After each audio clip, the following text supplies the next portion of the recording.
Hello mga ate ko. Nakapahinga na si ate mo. Nakapahinga na si ate mo. Ayan, ready na tayong rumampa. So, dito tayo ngayon sa Hermitage. Kita ko sa inyo guys. Yan. Yan ang mga kanal. Wait, Pinoy what? Kanal. Canals. So, pag English canals. So, diba? Sobrang ganda dito guys. Grabe. Sobrang ganda. Medyo gloomy yung weather ngayon. Madilim. May pag-ambon-ambon na pagganap. Naging weather forecaster. Pero, kaya naman. Kaya naman ang hangin at ano. Ganda guys. Ayan. Ayan, ulit ang mukha ng ating. Yan. So, today, day 1 natin sa Netherlands. Mamamasyal tayo. Hindi naman mamamasyal, pero maglalakad-lakad lang. Wala tayong masyadong itinerary ngayon. So, this is the Heart Museum, or I think the Hermitage Museum. So, ayan. Ayan. Lakad-lakad. Ayan, mahilig dito sila ditong magbike. Sabi nila, mas marami pa daw bike dito kaysa mga yung population ng mga Dutch. Wala pa akong aura sa mga sa mga famous canals nila. Ano bang pronunciation guys? Pinoy na pronunciation na lang walang magbabash. Canal. Charis. Yan. Yan guys, so nandito na ako sa Amsterdam guys. Napapanood ko lang to dati. Ano ba yung movie ni ni Coco tsaka ni Julia Montes? Ano ba yun? Diba meron silang movie sa Amsterdam? Comment down below naman kung ano yung title ng movie nila sa Amsterdam. Si Coco Martin tsaka si Julia Montes. Diba sa Amsterdam yun? Ayan guys. May manakanakang pagpulan po na nagaganap. So, babalik po tayo. BRD. Hello mga ate ko. Siguro ayun na lang yung tawag ko sa inyo, no? Hello mga ate ko, mga kuya ko, mga nanay ko, tatay ko. Naging ate, kuya, gusto mong kape? Na may pagkarupami. Gusto nyo ba yun? Yes. Go, go, go! So, pwede naman na ate ko. Nahihiya pa ako dito mga ate ko. Baka akala nila kinukuhanan ko sila. Pero, nakaharap naman sa akin yung camera. Ayan, malapit na tayo dun sa famous na spot ng madami nagpapa-picture, nagpapa-photo. Parang ito yata yung pinakamagandang kanal na spot. So, puntahan natin. Malapit na tayo dun, guys. Konting kembot na lang, mga ate ko. Nandito tayo sa Grachten 2030, Grachten Gordel Canal. Ito yung famous na canal whatsoever, Grachten Gordel Canal. It's a heritage UNESCO. Ano ba? Wag na kasi English, ang hirap. Pero ayun, basta nandito tayo sa magandang kanal. Ayan, tingnan nyo guys, sobrang ganda. Look at that. See?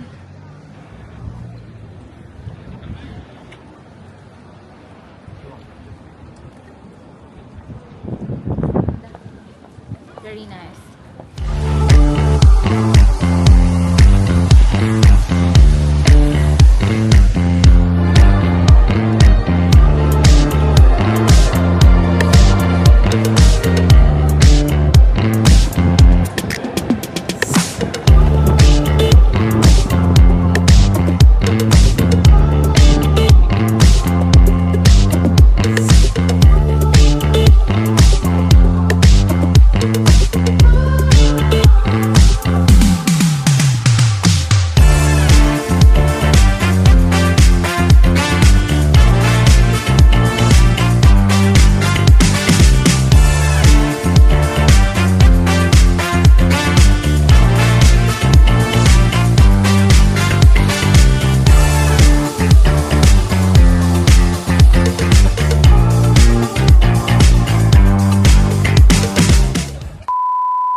hindi tayo papasok dito, pero nadaan lang kasi hindi naman tayo mapagpanggap na mahilig tayo sa museum. Pero sa mga fans, syempre, ayan, makikita natin yung pila dyan. Madaming tao.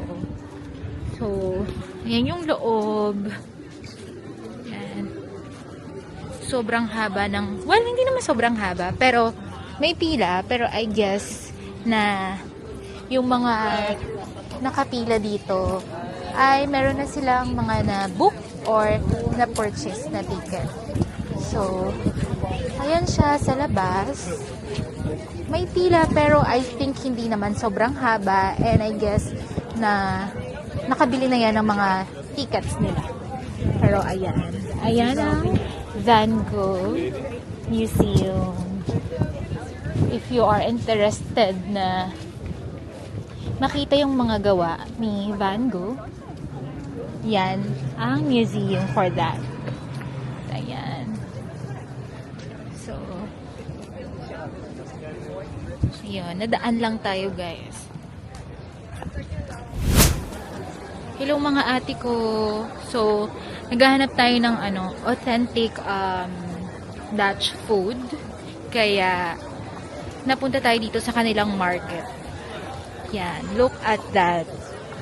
Para siyang para siyang mga normal na street market or Sunday market. Ano ba ngayon? Saturday pala ngayon. So, Saturday market. Yeah. So, ayan. Tingin tayo ng legitimate na Uy, ang laki ng pakwan. Look, oh. Ay, grabe, ang laki ng pakwan. Ang laki ng pakwan. Pakwan. Ginagawa mo! Ito din, laki ng milk tea, oh.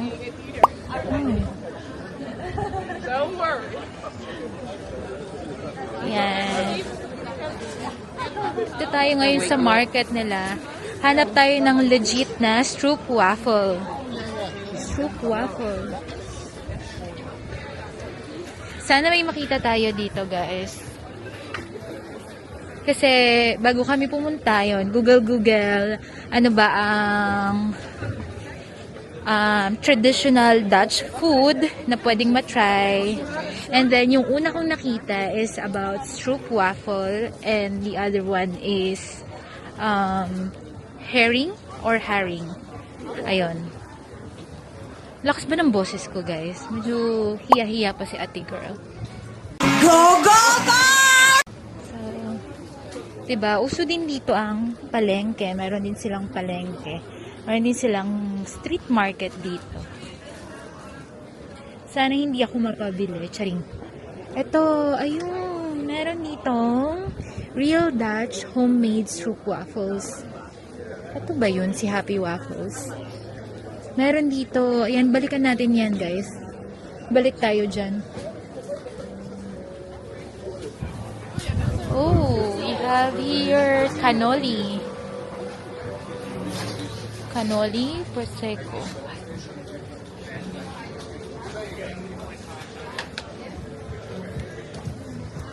Johan Kaas. Ano ibig sabihin ng Kaas? Cheese ba yun, Ben?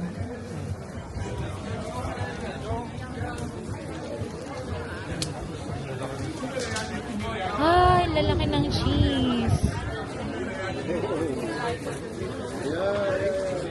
Cheese, yum.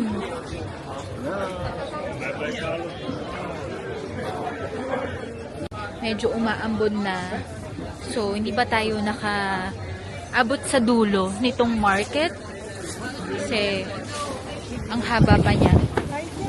Haba pa niya. Yan, daming mga kainan. Kapag nandito ka sa Amsterdam, feeling ko mura lang siya. Syempre, compare sa mga restaurants and sa mga establishments and all. So, kung gusto mo, dito lang yan sa market na to. Actually, ano ba ginugol natin para makapunta dito? Yung Happy Waffle? Happy Stroopwafel. Yan ang ginugol namin. Yan. O, diba?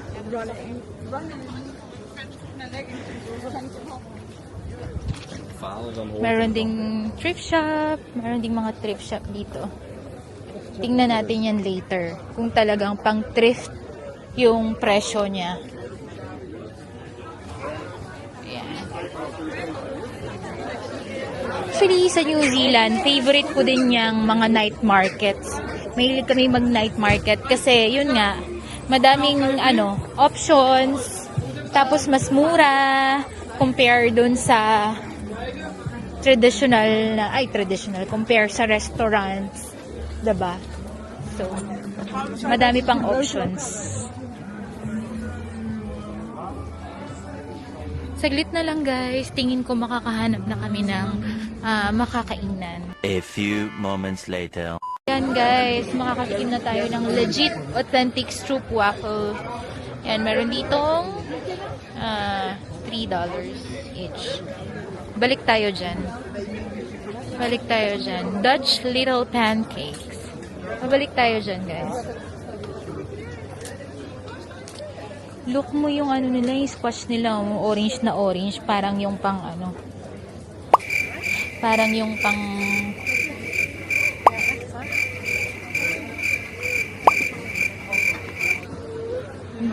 Gosling Kim.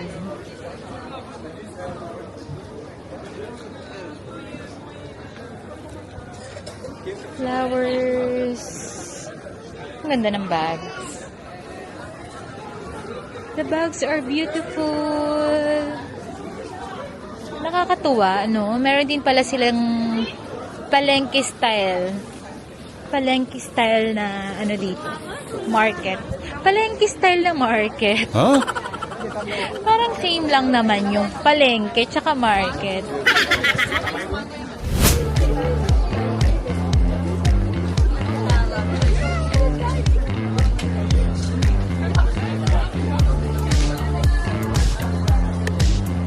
Ano to? Cheese? Cheese. Mga cheese guys. Cheese. Yum. Meron din sila dito wet market. Meron din sila dito ng wet market. Katuwa. Ito, aking favorite na salmon. Ano na kumain dito later eh? Sa Macdo. Sa Macdo. Fly back for you now. Oh, this one ba? Not this one.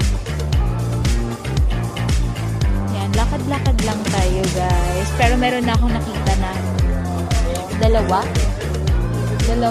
pwedeng matikman na legitimate what's this? Ano ba to?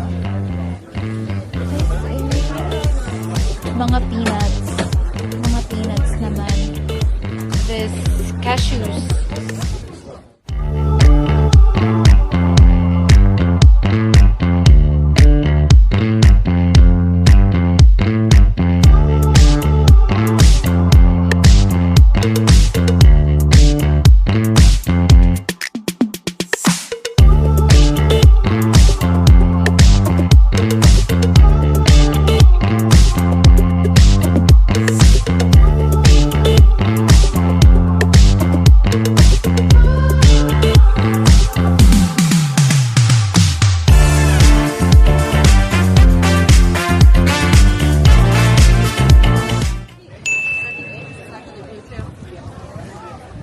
Ayan, mga kaati ko, nakahanap na tayo ng ating lafang after 10,000 steps. Try natin ang authentic Dutch stroop waffle ni Happy Waffle dito sa kanilang Saturday market. So, kanina ko pa siya nilalafang actually. Okay naman. Lasang waffle.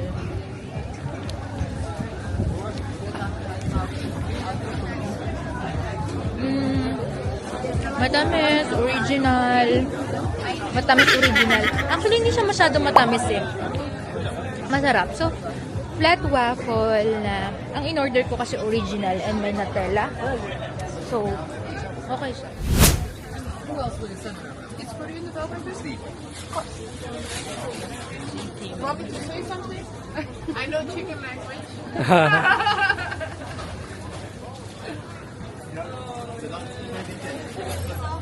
Chicken.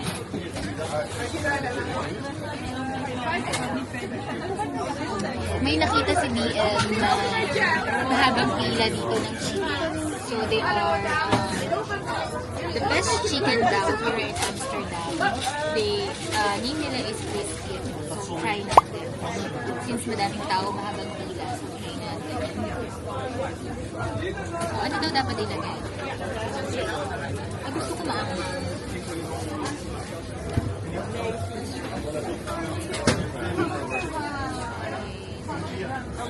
Si BM ay namanghang, so isa lang ilalagay ko.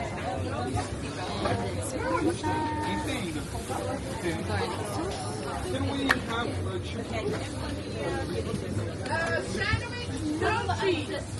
Try na lang. Sauces are all.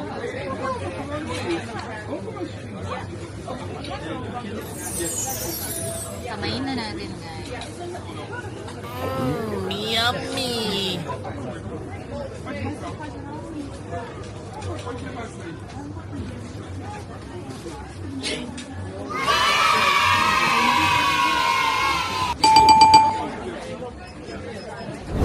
Hello mga ate ko! Next food na ito-try natin dito sa night market ng Amsterdam ay yung kanilang traditional and authentic street food. Tawag nila dito is haring or herring. Sorry pag mali yung pronunciation. Pero para siyang kilawin or ceviche sa atin. Fresh na isda, tapos lalagyan ng onion and pickles.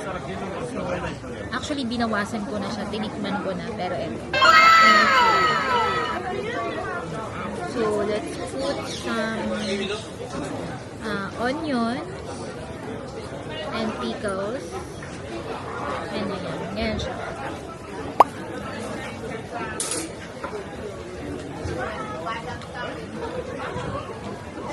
You can also put lemon, asin, paminta.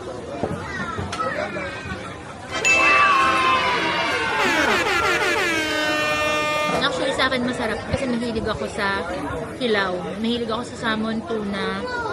Mahilig ako sa kilawin. Kaya okay siya. Isa pa.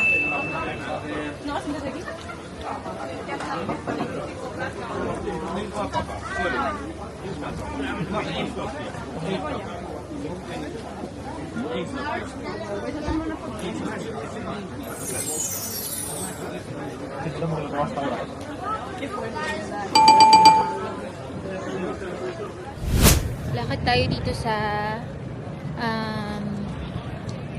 Amsterdam Central.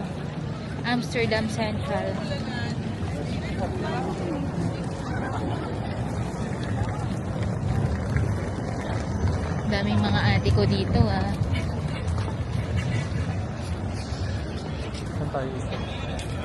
lakad lang. Yan, pag gusto mag-tour, meron ditong 1450 canal tour. Pwede tayo mag-tour dito siguro, pero yan yung pinaka-main niya. Oo, lakad-lakad lang. Meanwhile,